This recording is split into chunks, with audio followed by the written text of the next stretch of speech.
Welcome to Market Matters, our markets podcast on Making Sense, the hub for JPMorgan corporate and investment bank podcasts. In this episode of Market Matters, we'll hear from the market, data, and positioning intelligence teams within our data assets and Alpha Group. They'll be talking about key macro, micro, and political themes in the context of our high-frequency trading data and proprietary signals from JPMorgan's markets business. Hi, I'm Edwina Lowe, product specialist within the Data Assets and Alpha Group here at JPMorgan. Today, I'm delighted to be joined by Eloise Goulder, head of the wider Data Assets and Alpha Group, to dive into our global signal from the noise framework. So, Eloise, thank you so much for being here once again. Thanks so much, Edwina. I'm glad to be here. Since we sat down last week to discuss markets and the short squeeze we've seen this year, we've had a number of incoming questions about our signals toolkit and the methodology behind it. So, Eloise, could you start by setting the scene and providing a backdrop to the framework as a whole? Yes, of course. So the problem statement we faced was you have access to so much data across macro fundamentals, across micro fundamentals, cross-asset moves, positioning, sentiment, technicals, etc. So can you tell us what that data means for markets? And what can you infer from that data historically to help have a better understanding of current and future market conditions? And can you put a framework together to contextualise this and to provide a steer on markets? And if so, this could be a really powerful toolkit for both alpha generation and risk management purposes. So that's what we set out to do. Okay, great. Well, I know this was a major endeavour. Could you talk through the building blocks of the process in terms of how you put this together? Yes, well, I agree. It was a major endeavour. And it's worth remembering that when we started out, it wasn't a foregone conclusion that we would end up with a framework that yielded helpful results on an ongoing basis. But back to your question about the process, we took all the data sets we had access to with more than 10 years of history. Much of it was publicly available data. So as a starting point, we backtested all those data sets as signals for US equity markets, testing them as signals on both a mean reversion and a momentum basis. So, for example, when the US ISM manufacturing data improves, what does that typically mean for US equity markets over the next period? Or when hedge fund betas or hedge fund exposures to US equities pick up over a 1-month period, what does that typically mean for US equity markets? And so on. We then filtered the data sets to determine which ones had predictive power. And as a rough guide, we were looking for Sharpe ratios for each data set individually to be above 1 times. And so once filtered, we ended up with this huge grid showing around 50 metrics with meaningful predictive power for US equities. And we then had this challenge of categorizing those data sets into groups which would be intuitive for us and for our clients to understand. So first of all, very broadly, we categorize the signals into what we call fundamental signals and positioning signals. Great. Could we start with the fundamental signals? So the fundamental signals were pretty straightforward to describe and to explain. There are essentially 5 different components, and US equities, we found, have historically rallied when the bulk of those fundamental components have been supportive. So those include macro data improving, micro data or earnings data improving, and when the cross-asset dynamics have been supportive, so when bond yields have been rising, or when commodity prices have been rising, or when the dollar has been weakening. So that's really how we put the fundamental signals together. That's really interesting. And could we now turn to the positioning signals? Yes. So with the positioning signals, we ended up with over 30 individual signals which had historically demonstrated predictive power. So the challenge was much greater with these to categorize them in a meaningful and intuitive way. So what we did was we categorized those signals into further subgroups to help explain the context. So within the positioning bucket, we have one group of supportive positioning signals when positioning is just very light. And then we have another group of supportive positioning signals when volatility is falling. And then, for example, we have another group of supportive positioning signals when we see momentum in flows or persistent net buying, and so on. So how do you bring those two elements together, the fundamental and the positioning signals? Yes. So then we took a step back and we looked at which combination of these signals have historically yielded the best overall conditions for US equity markets. And the first thing to note is that we haven't historically needed both the fundamental and the positioning signals to be triggered or supportive in aggregate in order to be bullish. In fact, very rarely have they both been triggered at the same time. So we concluded that you either need the positioning or the fundamental signals to be supportive to then be bullish US equity markets. But then the second thing we found is that conditions have historically been most powerful for US equity markets to rally when it's the positioning signals. A large proportion of those positioning signals have been triggered. Historically, in the US, we've seen the S&P 500 deliver a Sharpe ratio of over 3 times when this has been the case. Although, note, this has only happened historically about 12% of the time. But then we found that conditions are historically pretty powerful, although less so than for the positioning signals, when a large proportion of the fundamental components have been triggered. And historically in the US, we've seen the S&P 500 deliver a Sharpe ratio of over 1 times when this has been the case. And this has happened slightly more often, about 24% of the time historically, including actually the post-COVID market rally that we saw from mid-2020 to late 2021. So we ended up with this risk reward for US markets. It updates daily, it's driven by a whole host of data sets, and the average holding period of the combined signals toolkit is around 5 to 10 trading days. So this is a very tactical toolkit. And how do you go about explaining these conclusions to our client base? So now that we've developed this toolkit, we found that many of our more quantitative clients want to ingest this data systematically via API.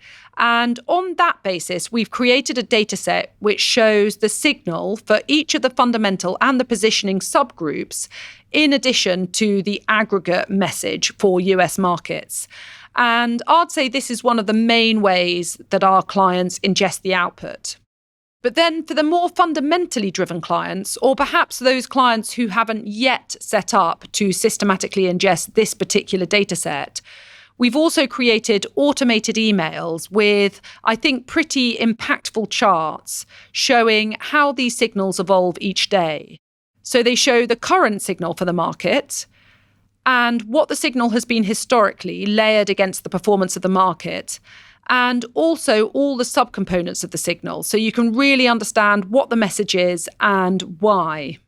And that context on the why is really important, isn't it? Yes, exactly. In fact, I think one of the key differentiators of this framework is the fact that we have not only developed this quantitative data-driven framework for assessing market conditions based on a huge amount of data and a huge amount of work and with predictive power, but also that this framework helps understand why we take that given view. So, for example, in the period post-COVID, from July 2020 through to Q3 2021, our signals were bullish on US markets. But as I alluded to earlier, this was nothing to do with the positioning or the technicals, and it was all because of our fundamental signals. Because back then we had improving macro data and improving micro data as we came out of COVID lockdowns. And we also saw rising commodity prices and widening bond yields. And that provided a really helpful context for our bullish framework. Doesn't it also play to our desire to eliminate biases? Yes, great point. By being data-driven, our framework also plays to trying to take out our own behavioural biases and resting on a data-driven framework instead. For example, right now, it would be very tempting to chase this market rally.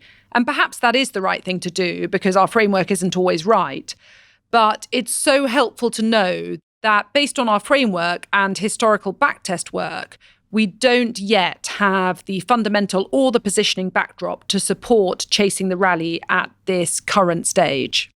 And can I pick up on a point you've just made there? You talked about the framework not always being right. Could you elaborate a bit further, please? Yes. So, of course, the framework isn't perfect and it won't time every turning point in markets. Our backtest suggests the historical hit rates of the signals are in the 70% range. To be precise, 73% for the positioning signals and 64% for the fundamental signals. So by implication, they'll get it wrong 27% and 36% of the time. But if history is a guide, and of course that's a big assumption in itself, then the framework will be right more often than it is wrong. And it has proved to be very valuable in timing market moves since we first launched back in early 2021. That's really helpful. Thank you, Eloise. Could I also ask about the use cases for the toolkit? Yes. So I mentioned earlier that our hope was that the toolkit would be useful for both alpha generation and risk management purposes. And I think it's fair to say that it's achieved those aims. So from an alpha generation perspective, this is pretty self-explanatory, but the toolkit can be used from a regional equity allocation perspective on a very tactical basis, as I said earlier, 5 to 10 trading days, to understand where risk-reward currently looks most attractive. For example, last year, the toolkit was relatively more cautious US and China markets versus relatively more bullish Europe and Japanese markets, which, broadly speaking, played out with European and Japanese equities relatively outperforming. But we also find the toolkit is helpful from a risk management perspective in that it helps sanity check or challenge existing assumptions. So if investors are currently overweight Europe, but the framework has become incrementally less constructive Europe, as has happened recently, then the investor can use the toolkit to challenge or ask the right questions about why they have that particular stance. We find the toolkit really useful internally for all these reasons in helping frame the debate on a very tactical basis and in understanding why we have a given view using a data-driven and relatively unbiased approach. So the Signal from the Noise toolkit was launched in the first half of 2021, so nearly 2 years ago now. Have you made any enhancements or changes to it since then? Yes. Well, we've really tried to respond to client demand. And as a result, we've made 2 major enhancements, I'd say, to the toolkit since launch. The first one was to roll out the signals, but on a single stock basis. And the second one, I'd say, has been to roll out those signals globally to global indices. But just turning to single stocks, we had this market timing toolkit to time turning points at the index level, so the S&P 500 for the US. But the question we were getting from clients was, could we use that same framework or a similar framework to time individual stock moves? And so we did that. We did a huge amount of work to extend the framework to see historically at a given point in time, which single stocks would typically outperform when certain conditions were met. And now we offer this list of single stocks, which, based on history, we think are most likely to outperform in the current market conditions. You've touched on the global conclusions of the framework there, and we've only recently rolled the signal out globally. Can you explain why we've done that? Yes. So we originally focused our analysis on US markets, as I said, US data and implications for the S&P 500, which was largely because this was such a massive endeavour and we had to start somewhere. But once launched, we've had significant demand from investors to roll this out globally, which I think absolutely makes sense. If the framework has predictive power for US markets, then might it have predictive power for other markets too? And in reality, this did take a lot of effort because we had to create a new set of metrics to backtest, many of which were region specific. So looking at local PMIs and local currency moves, for example. And we then backtested all of those metrics on global markets, specifically looking at the Stock 600 for Europe, the CSI 300 for China, and the Nikkei for Japan. And we filtered the datasets to determine which ones had predictive power in each given market, again, looking for Sharpe ratios above about 1 times for each dataset. And so we ended up with that huge grid again, but now for each of the European, Chinese, and Japanese equity markets. We then categorised those datasets into groups which would be intuitive to understand, again, grouping into what we call fundamental signals and positioning signals in each region, but bearing in mind that the subcomponents within those broader categories might differ by region. In reality, some metrics with predictive power have been similar across all regions, while others have been quite different, which itself, I think, is quite fascinating. So, for example, we find the fundamental drivers have been pretty consistent across all regions. All those markets have benefited from better macro and micro momentum, from weaker currencies, and from rising commodities. But by contrast, we found that the positioning and the technical signals have differed by region, albeit all regions have benefited from following some combination of momentum and mean reversion in positioning and flows and market performance. So when we put it all together, we now have data feeds and daily automated emails for each region for the US, Europe, China, and Japan. And for each region, we historically see similar Sharpe ratios when the signals are triggered, but regions often trigger at different times, and that can be incredibly helpful and powerful information. Thank you, Eloise. That's been a really helpful overview of the toolkit, the methodology behind it, and its use cases. Thanks so much, Edwina. It's been great to discuss the toolkit in more detail here today. As a reminder to our listeners, we provide daily updates to our signals via daily automated email, as well as API via Fusion or Data Query. Please do reach out if you'd be interested in documentation or a teach-in via the Contact Us form on our website. Thank you once again to our listeners for tuning in. Thank you also to those of you who have reached out to our team to discuss markets further or give us feedback. We really do appreciate it. As a reminder, if you'd like to explore our wider team content further or to get in touch, please take a look at our website, jpmorgan.com/market-data-intelligence. There you can always send us a message via the Contact Us form. And with that, we will close. Thank you. If you're enjoying this conversation, you can subscribe as well as our other podcasts to stay on top of the latest industry news and trends. Follow JP Morgan's Making Sense on Apple Podcasts, Spotify, and Google Podcasts.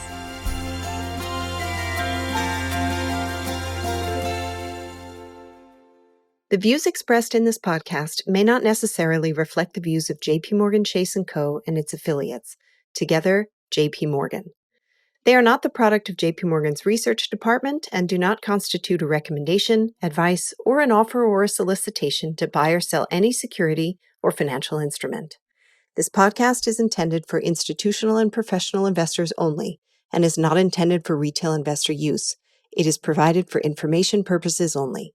Reference products and services in this podcast may not be suitable for you and may not be available in all jurisdictions.